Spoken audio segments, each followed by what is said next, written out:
Quelle est votre vision du data center aujourd'hui et demain? Alors demain, c'est toujours difficile. Aujourd'hui, c'est un peu plus simple.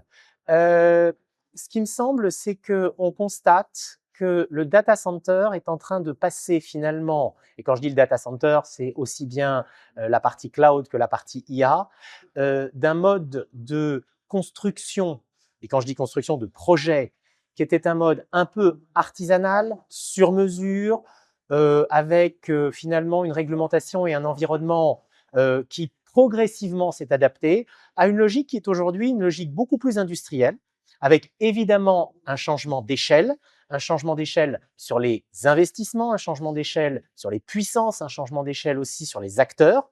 Et à partir de ce moment-là, on constate que finalement, rentrant dans une logique industrielle, on retrouve toutes les problématiques de l'industrie et de la grande industrie, des gigafactories, c'est-à-dire les problématiques d'encadrement réglementaire en matière environnementale, d'encadrement en matière de récupération de chaleur, de réglementation en matière d'utilisation énergétique, etc., etc. Et on va trouver finalement toutes les logiques également de partenariat des grandes industries sur les territoires, partenariat avec le secteur public et entre acteurs privés. Quelle est la place du réglementaire aujourd'hui? Alors la place du réglementaire, elle est en train justement de finalement normaliser toutes ces activités. L'un des exemples qui a été pris lors de ces journées, lors de ces tables rondes, c'est l'exemple de la récupération, de la valorisation de chaleur fatale avec une directive de 2023 transposée très récemment, un décret qui date du 30 décembre 2025, c'est dire hier, qui impose des obligations en matière de transparence, d'information, mais aussi d'utilisation de la chaleur fatale au data center.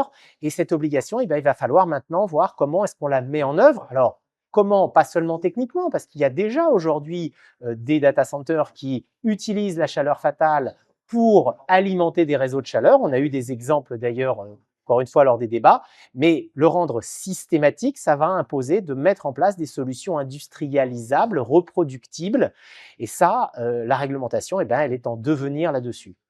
Et si vous aviez, en conclusion, un rêve pour le data center?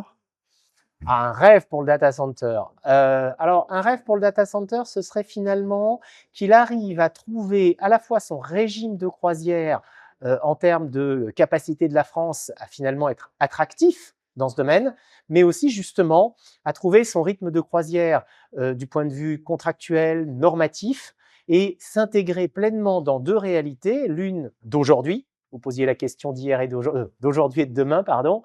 Eh bien, aujourd'hui, trouver sa place dans l'aménagement des territoires, et je pense que ce n'est pas complètement abouti, c'est en cours de construction.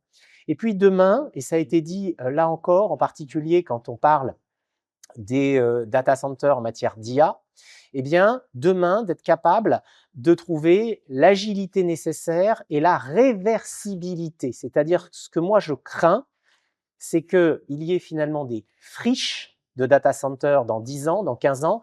Et ce qu'il faut, c'est aujourd'hui penser l'avenir en matière de réversibilité, comme on a pu le faire dans certains domaines et comme on a parfois oublié de le faire dans d'autres. Je pense évidemment, par exemple, aux grands centres commerciaux qui sont devenus des friches dans les années 90-2000.